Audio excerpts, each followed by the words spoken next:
అంటే after PRP ఏమైనా జాగ్రత్తలు తీసుకోవాలా? లేదంటే చేసేటప్పుడే ఎలాంటి జాగ్రత్తలు సో, తీసుకోవాలి? ఇప్పుడు పీఆర్‌పీ, ప్లాస్మా థెరపీ అనేది చాలా ఇప్పుడు అంటే ఇప్పుడు పాపులారిటీ వచ్చేసింది. దాంతోటేంటంటే చాలా చోట్ల పీఆర్‌పీలు చేయడం మొదలుపెట్టేసారు.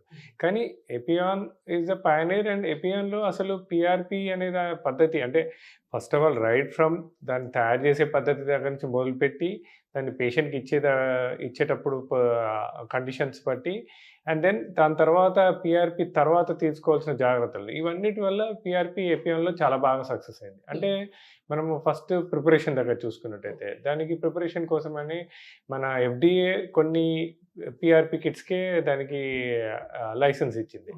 సో, మనము చేసేటప్పుడు అంటే పేషెంట్ దగ్గర బ్లడ్ డ్రా చేసేటప్పుడు దగ్గర నుంచి యూజ్ చేసే నీడిల్స్ అంటే వైడ్ బోర్ నీడిల్స్ అంటారు. ఇప్పుడు చిన్న చిన్న సెంటర్స్ లోపల ఏమైతదంటే ప్రాపర్ కిట్స్ యూజ్ చేయకుండా, ప్రాపర్ టెక్నిక్స్ యూజ్ చేయకుండా డ్రా చేయటము, దాన్ని సరిగ్గా ప్రిపేర్ చేయకపోవడం, దానివల్ల సక్సెస్ రేట్ సరిగ్గా ఉండట్లేదు వాళ్ళకి. ఓకే.